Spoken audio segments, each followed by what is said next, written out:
L-Aġenzija Internazzjonali tal-Credit Rating Moody'S ikkonfermat ir-rata ta' Malta f'livell ta' A2 bi prospetti stabbli. Dan wara li f'Lulju li għadda l-Aġenzija għolliet ir-rating ta' pajjiżna għall-ewwel darba fi 11-il sena.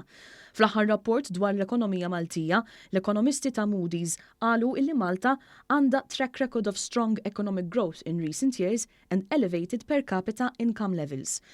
Fil-fatt l-Aġenzija qalet li fl-2019 l-ekonomija Maltija kibret b'5.1% u skontom would represent the highest rate of growth in the EU. Fis-snin li ġejjin l-esperti internazzjonali qegħdin ibastru li l-ekonomija Maltija se tibqa' tikber aktar mill-medja Ewropea. Dan għax jemmnu li s-suq tax-xogħol se jibqa' b'saħħtu with unemployment at record lows and employment continuing to grow. Ir-rapport ta' Moody'S qed ibassar li d-dejn ta' pajjiżna se jkompli jonqos għaliex l-ekonomija sejra tajjeb ħafna u għax pajjiżna se jerġa' jkollu surplus fil-finanzi pubbliċi tiegħu.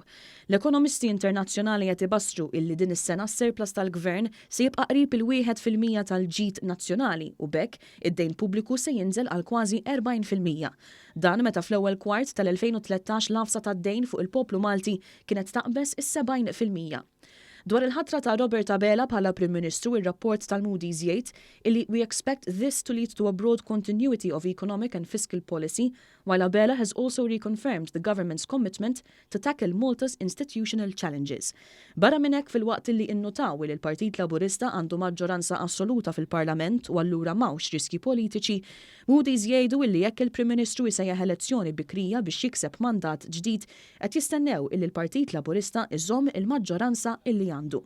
Kontra ta' dak li sostni l-oppożizzjoni l-Aġenzija qalet li l-istituzzjonijiet u l-governanza huma in line with peers u jirriflettu a robust policy framework.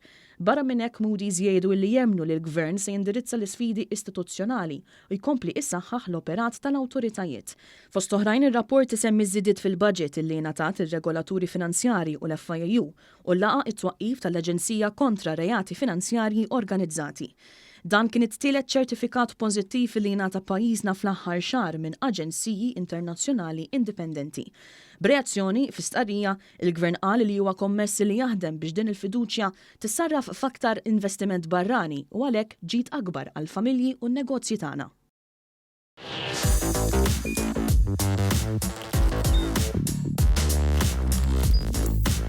Idħol fuq one.com.mt u hemmhekk tista' tara l-programmi kollha li jxandru fuq One permezz ta' One Play.